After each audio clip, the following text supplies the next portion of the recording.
கர்த்தருடைய நாமம் மகிமைப்படுவதாக. ஆண்டவராகிய இயேசு கிறிஸ்துவினுடைய இணைய நாமத்தினாலே அன்பின் வாழ்த்துக்கள். சில நேரங்கள்ல நம்மளுடைய நண்பர்கள் கிட்ட அல்லது நம்மை சுற்றி இருக்கக்கூடிய நம்முடைய உற்றார் உறவினர்கள் அல்லது நம்மளுடைய வீட்டு பக்கத்துல இருக்கக்கூடிய நமக்கு தெரிந்தவர்கள், அக்கம் பக்கத்தினர், இவர்களிடத்துல எல்லாம் கர்த்தராகிய இயேசு கிறிஸ்துவை பற்றி நம்ம சொல்லும் பொழுது அநேக நேரங்கள்ல அவங்க நம்மள கிண்டல் செய்யக்கூடியவர்களாக அவங்க இருப்பாங்க. சில நேரங்கள்ல நம்ம சரியா சபைக்கு போகிறோம் அப்படின்னா, சில நேரங்கள்ல நம்ம காலையில எழுந்த உடனே வேதம் வாசிக்கிறோம் அப்படின்னா, ரொம்ப நேரம் ஜெபம் பண்றோம் அப்படின்னா, சில நேரங்கள்ல யாராகிலும் ஏதோ ஒரு விஷயத்தை பகிர்ந்து கொள்ளும் பொழுது கவலைப்படாதீங்க பிரதர், கவலைப்படாதீங்க சிஸ்டர், நான் உங்களுக்காக ஜெபிக்கிறேன் அப்படின்லாம் சொல்லும் பொழுது அவர்கள் நம்மை பார்த்து கிண்டல் செய்யக்கூடியவர்களாக இருப்பாங்க. ஆமா, எப்போ பார்த்தாலும் இவனுக்கு வேற வேலையே இல்ல, எப்போ பார்த்தாலும் சர்ச்சுன்னு ஓடிடுறான், இவனுக்கு வேற வேலையே இல்ல, எது சொன்னாலும் அவனா ஜெபம் பண்றேன்னு சொன்னா அந்த கடவுளா வந்து உதவி செய்ய போகுது, இப்படி எல்லாம் நம்மை பார்த்து கேலி கிண்டல் செய்யக்கூடியவர்களாக இருப்பார்கள். இதனுடைய இன்னொரு எக்ஸ்ட்ரீம், இதனுடைய அடுத்த படி என்ன அப்படின்னா, நம்மை துன்புறுத்தக்கூடியவர்களாக அவர்கள் இருப்பார்கள். என்ன செய்வாங்க? நமக்கு விரோதமாக எழும்பக்கூடியவர்களாக அவர்கள் இருப்பார்கள்.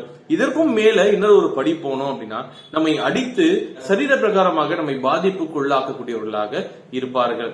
இவ்வளவு தூரத்திற்கு நம்மள அநேகர் போயிருக்க மாட்டோம். ஆனா கட்டாயமாக இதனுடைய அந்த முதல் படி, அநேகரால நாம் அவமானப்படுத்தப்பட்டு இருப்போம், அநேகர் நம்மை கிண்டல் கேலி செய்யக்கூடியவர்களாக இருப்பார்கள் இல்லையா?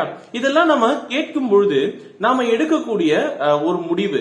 ஏன்னா நம்ம இதெல்லாம் கேட்கும் பொழுது ரொம்பவும் வருத்தத்திற்குள்ளாக நாம் போய்விடுவோம். இதெல்லாம் கேட்ட பிறகு நாம எடுக்கக்கூடிய பொதுவான முடிவு என்ன அப்படின்னா, அடுத்த முறை அவர்கள் இதையே சொல்லும் பொழுது நாம் இதற்கு முன்பாக இயேசு கிறிஸ்துவை பற்றி நம்ம என்னெல்லாம் சொன்னோமோ அது எதையுமே அவர்களிடத்துல சொல்ல மாட்டோம். அது எல்லாவற்றையும் சொல்லுவதை அவாய்ட் பண்ணிப்போம். ஏன் அப்படின்னா, திரும்பவும் இதை சொன்னா கட்டாயமாக என்னை நோக்கி ஏதோ ஒரு கேலி கிண்டல் பேச்சு தான் வரப்போகுது, அதனால நான் இதை சொல்லாம இருக்கிறதே மேல் அப்படின்னு சொல்லி நம்ம அதை குறித்து சொல்லாமலே நாம் இருந்து விடுவோம். ஆனா இவர்களை குறித்து அல்லது இப்படிப்பட்ட பாதிப்புக்கு உள்ளாகுகிறவர்களை குறித்து கர்த்தர் என்ன சொல்லுகிறார் அப்படிங்கறத இன்றைக்கு நம்ம தியானமாக சிந்திக்க போகிறோம். மத்தேயு எழுதின சுவிசேஷம் அதனுடைய 5வது அதிகாரம் அதனுடைய 11 மற்றும் 12வது வசனங்கள் நான் வாசிக்கிறேன். என் நிமித்தம் உங்களை நிந்தித்து துன்பப்படுத்தி பலவித தீமையான மொழிகளையும் உங்கள் பேரில் பொய் சாட்சியாய் சொல்வார்களானால் பாக்கியவான்களாய் இருப்பீர்கள். சந்தோஷப்பட்டு களி கூறுங்கள், பரலோகத்தில் உங்கள் பலன் மிகுதியாயிருக்கும். உங்களுக்கு முன்னிருந்த தீர்க்கதரிசிகளையும் அப்படியே துன்பப்படுத்தினார்களே அப்படின்னு சொல்லி நம்ம வாசிக்கிறோம். இந்த வசனத்துல சொல்லப்பட்டு இருக்கு, கர்த்தரின் நிமித்தம். இந்த வார்த்தை ரொம்ப முக்கியம். நம்மள சாதாரணமாக கிண்டல் கேலி செய்கிறாங்க அப்படிங்கிறது இல்ல, ஆனால் கர்த்தர் நிமித்தம், அவருடைய நாமத்தின் நிமித்தம், அவருக்காக நாம் ஏதோ ஒரு காரியத்தை சொல்லும் பொழுதோ அல்லது செய்யும் பொழுதோ நமக்கு ஏற்படக்கூடிய அந்த அவமானம் அல்லது அதனாலே ஏற்படக்கூடிய தீமையான காரியங்கள், சரியா, நமக்கு எதிராக நடக்கக்கூடிய தீமையான காரியங்கள் எல்லாம் நமக்கு நடக்காதுன்னு சொல்லல, நடக்கும். அப்படி நடக்கும் பொழுது நாம் யாராக இருக்கிறோம் என்று சொல்லி வேதாகமம் சொல்லுகிறது அப்படின்னு பார்த்தோம்னா, நாம் எல்லாரும் பாக்கியவான்களாக இருக்கிறோம், பாக்கியம் பெற்றவர்களாக நாம் காணப்படுகிறோம். கர்த்தருடைய பார்வையிலே ஒரு விசுவாசி துன்பப்படுகிறது பாக்கியமாக இருக்கிறது அப்படின்னு சொல்லி வேதாகமம் சொல்லுகிறது. இது எந்த வகையில நம்ம எடுத்துக்கொள்ளலாம் இல்லையா? அப்போ கர்த்தர் அவருடைய பிள்ளைகள் துன்பப்படுகிறதை விரும்புகிறாரா அப்படின்னா நம்ம மொட்டையா கேள்வி கேட்க கூடாது. ஏன் அப்படின்னா, கர்த்தருடைய நோக்கம் நாம் துன்பப்பட வேண்டும் என்பது கிடையாது. ஆனால் அவர் நிமித்தம் அவமானத்தையும் துன்பத்தையும் நாம் சகிக்கிறோம் என்று சொன்னால் அது கர்த்தருடைய பார்வையிலே பெரிதாக காணப்படுகிறது. ஏன் என்று சொன்னால், அந்த ஒவ்வொரு வழியையும், நமக்கு ஏற்படுகிற அந்த ஒவ்வொரு வழியையும் கர்த்தர் மதிக்கக்கூடியவராக இருக்கிறார். அதை அவர் பர்சனலாக எடுத்துக்கொள்ளக்கூடியவராக இருக்கிறார்.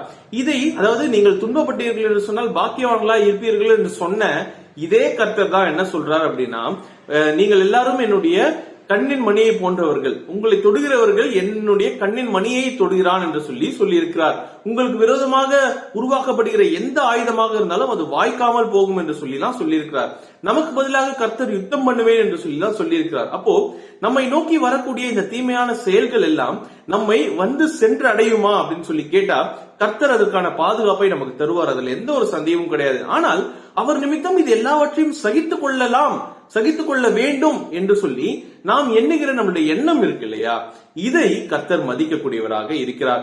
இப்படிப்பட்ட காரியங்கள் நமக்கு எதிராக வருகிறது என்று சொன்னால், கர்த்தருக்காக அந்த இடத்திலே நாம் உறுதியாக நிற்கிறோம் என்று சொன்னால் அதை மதிக்கக்கூடியவராக இருக்கிறார். ஆகையாலே கர்த்தர் அதை நம்மை குறித்து பாக்கியவான்கள் என்று சொல்லி சொல்லக்கூடியவராக இருக்கிறார். அப்போ இந்த மாதிரியான காரியங்கள் வரும் பொழுது, கர்த்தர் நிமித்தம் நமக்கு இந்த மாதிரியான காரியங்கள் நேரிடும் பொழுது நம்மளுடைய நினைவில் கொள்ள வேண்டிய முக்கியமான விஷயம் என்னவென்று சொன்னால், இது எதுவுமே சரியா, இது எதுவுமே என்னை தாழ்ந்து போகிறவனாக காண்பிக்கிறது கிடையாது. ஏனென்று சொன்னால், கர்த்தருடைய பார்வையிலே நான் பாக்கியவதியாக இருக்கிறேன் என்பதை நாம் முதலாவதாக நினைவில் கொள்ள வேண்டியது அவசியம். இரண்டாவதாக, இந்த மாதிரியான சூழ்நிலைகள் வரும்பொழுது பொதுவாக நாம் சோர்வடையக்கூடிய நேரங்கள் உண்டு. ஆனால் வேதாகம் என்ன சொல்கிறதுனா, நீங்கள் சந்தோஷப்பட்டு களி கூறுங்கள் அப்படின்னு சொல்லி சொல்லப்பட்டிருக்கு.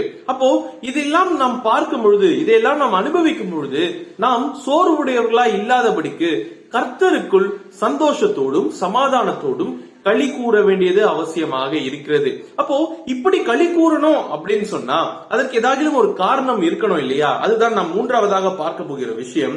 நம்ம அந்த வசனத்துல வாசிக்கிறோம், உங்களுடைய பலன் பரலோகத்திலேயே மிகுதியா இருக்கும் அப்படின்னு சொல்லி. வேதாகம் நமக்கு தெளிவாக சொல்லுகிறது, பூமியில் இல்ல, நாம் பரலோகத்திலே நமக்கான பொக்கிஷங்களை நாம் சேர்த்து வைக்க வேண்டும் என்று சொல்லி. அப்போ இப்படிப்பட்ட அவமானங்களுக்குள்ளாக நாம் கடந்து போகிறோம் என்று சொன்னால் நாம் பாக்கியவான்களாக இருக்கிறோம். இதிலே நாம் சந்தோஷப்பட்டு களி கூற வேண்டும். ஏன் என்று சொன்னால், இந்த அவமானங்களுக்கு தக்க அல்லது அதற்கும் மேலான பிரதிபலன்கள் நமக்காக பரலோகத்திலே சேர்த்து வைக்கப்படுகின்றன என்பதுதான் தேவன் நமக்கு சொல்லக்கூடிய விஷயம். அப்போ சாதாரணமாக நாம் பரலோகத்திற்கு போகிறதற்கும் இப்படிப்பட்ட அவமானங்களையும் துன்புறுத்தலையும் நாம் சந்தித்து விட்டு பரலோகத்திற்கு போகிறதற்கும் வித்தியாசம் உண்டு.